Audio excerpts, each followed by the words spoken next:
जय हिंद दोस्तों, वंदे मातरम। विपक्ष खासतौर पर कांग्रेस पार्टी की राजनीति अब इतनी गिर चुकी है कि वो संवैधानिक संस्थाओं को भी नहीं बख्श रहे हैं। पिछले कुछ समय से लगातार अदालतों के फैसलों पर प्रहार किया जा रहा है। जैसे ही दोस्तों कोई निर्णय विपक्ष के खिलाफ में आता है, कांग्रेस पार्टी और उसके सहयोगी दल बेबुनियाद आरोप मढ़ने लगते हैं। यह सिर्फ राजनीतिक हताशा नहीं, बल्कि लोकतंत्र के स्तंभों को कमजोर करने की एक सुनियोजित साजिश है। हाल ही में दोस्तों अरावली हिल्स पर सुप्रीम कोर्ट का फैसला आया तो विपक्ष ने इसे तोड़ मरोड़ करके पेश किया। कोर्ट का फैसला पर्यावरण संरक्षण और संतुलित विकास पर था, लेकिन कांग्रेस पार्टी ने इसे मोदी सरकार के साथ में मिली भगत बताकर खनन को बढ़ावा देने के आरोप मढ़ दिए। अब चीफ जस्टिस ऑफ इंडिया यानी कि सीजेआई सूर्यकांत ने इस पर चुप्पी तोड़ी है। उन्होंने विपक्ष को दो टूक जवाब देते हुए कहा है कि फैसलों की आलोचना तो ठीक है, लेकिन जजों पर पर्सनल कमेंट करना बिल्कुल भी अस्वीकार है। जरूरत पड़ी तो कोर्ट इस पर सख्त कार्रवाई भी करेगा। और दोस्तों ये बयान विपक्ष की हिपोक्रेसी को भी बेनकाब करता है।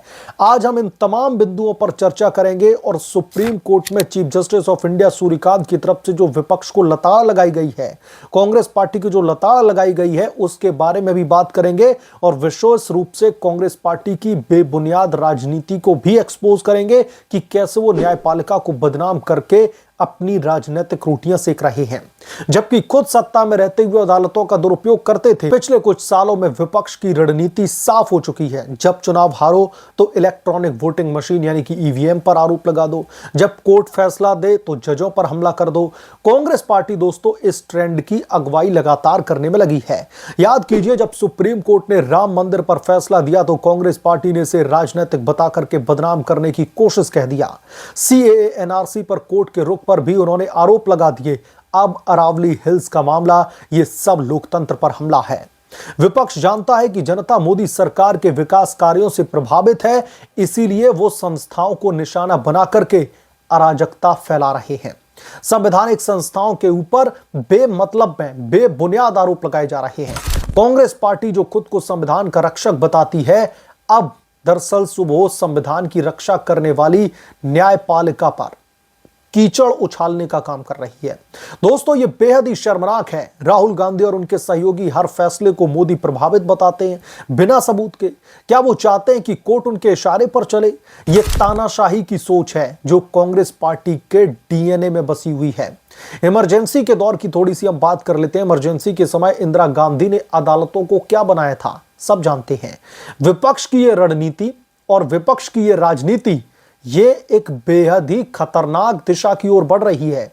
वो जनता को भ्रमित करके वोट बैंक की राजनीति कर रहे हैं। जब कोर्ट विपक्ष के पक्ष में फैसला देता है तो जैसे कुछ पुराने मामलों की अगर हम बात करें तो वो कोर्ट की तारीफ करने लगते हैं, लेकिन अगर फैसला उनके खिलाफ में आ जाए तो उन्हें इसमें साजिश दिखने लगती है। ये दोहरा चरित्र लोकतंत्र को कमजोर करता है। कांग्रेस पार्टी की दोस्तों ये आलोचना इसलिए भी जरूरी है क्योंकि वो खुद सत्ता में रहते हुए जजों की नियुक्ति में हस्तक्षेप करते थे। यूपीए सरकार में कॉलेजियम सिस्टम पर हमले हुए, लेकिन अब मोदी सरकार की निष्पक्षता पर सवाल खड़े कर रहे हैं। पूर्व सीजेआई बीआर गवाई जब योगी सरकार और मोदी सरकार के खिलाफ में फैसला देते हैं तो इन्हें लोकतंत्र मजबूत होने लगता है। बीआर गवाई के रिटायरमेंट के बाद में कहने लगते हैं बीआर गवाई तो सरकार को खुश करके गए हैं। हाल ही में दोस्तों सुप्रीम कोर्ट ने अरावली हिल्स पर खनन संबंधी फैसला दिया था। कोर्ट ने स्पष्ट कहा कि पर्यावरण संरक्षण बेहद ही जरूरी है, लेकिन पूर्ण प्रतिबंध के बजाय वैज्ञानिक मूल्यांकन के आधार पर खनन की अनुमति दी जा सकती है। फैसले में पर्यावरण मंत्रालय की गाइडलाइंस का जिक्र किया गया और यह सुनिश्चित किया गया कि अवैध खनन रोका जाएगा। लेकिन दोस्तों विपक्ष ने इसे तोड़ मरोड़ करके पेश किया। कांग्रेस पार्टी और उसके सहयोगियों ने सोशल मीडिया पर प्रचार किया कि कोर्ट मोदी सरकार के साथ में मिलकर के अरावली को बर्बाद कर रहा है, खनन माफियाओं को बढ़ावा दे रहा है। क्या दोस्तों ये सच्चाई है? बिल्कुल भी नहीं। कोर्ट ने पर्यावरण विशेषज्ञों की रिपोर्ट पर आधारित फैसला दिया है जिसमें संतुलित विकास की बात कही गई थी, लेकिन विपक्ष ने इसे राजनीतिक रंग देकर के जनता को गुमराह करने का काम किया। राहुल गांधी जैसे नेता जो पर्यावरण की तो बात करते हैं, अब कोर्ट को बदनाम करने में लगे हैं। क्यों? क्योंकि यह फैसला मोदी सरकार की नीतियों से मेल खाता है, जो विकास और पर्यावरण का संतुलन चाहती है। कोर्ट के फैसले को बार बार तोड़ मरोड़ कर पेश करना यह कांग्रेस की अब आदत बन चुकी है। अभी नेशनल हेराल्ड के मामले में ही क्या फैसला आया था दिल्ली की राउज एवेन्यू कोर्ट का और किस तरीके से उसको पोर्ट्रे किया गया, यह देश की जनता ने अच्छी तरीके से देखा।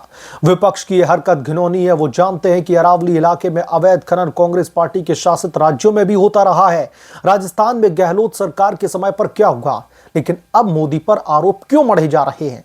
दोस्तों, यह साफ है कि कांग्रेस पार्टी हार की हताशा में संस्थाओं पर हमला कर रही है। वो जनता को भ्रमित करके वोट मांगना चाहते हैं, लेकिन सच्चाई छिप नहीं सकती। कोर्ट का फैसला पर्यावरण के हित में था, लेकिन विपक्ष ने इसे खनन लॉबी का बताया। यह न्यायपालिका का अपमान नहीं और क्या है, और लोकतंत्र पर कलंक है। अब chief justice of India Suryakant ने इस पर चुप्पी तोड़ी है। एक कार्यक्रम में उन्होंने स्पष्ट कहा है कि अदालती फैसलों की आलोचना करना तो ठीक है, क्योंकि लोकतंत्र में बहस जरूरी है, लेकिन जजों पर व्यक्तिगत टिप्पणियां बिल्कुल भी अस्वीकार हैं। उन्होंने चेतावनी दी कि कोर्ट इसे हल्के में नहीं लेगा और जरूरत पड़ेगी तो सख्त कार्रवाई भी की जाएगी।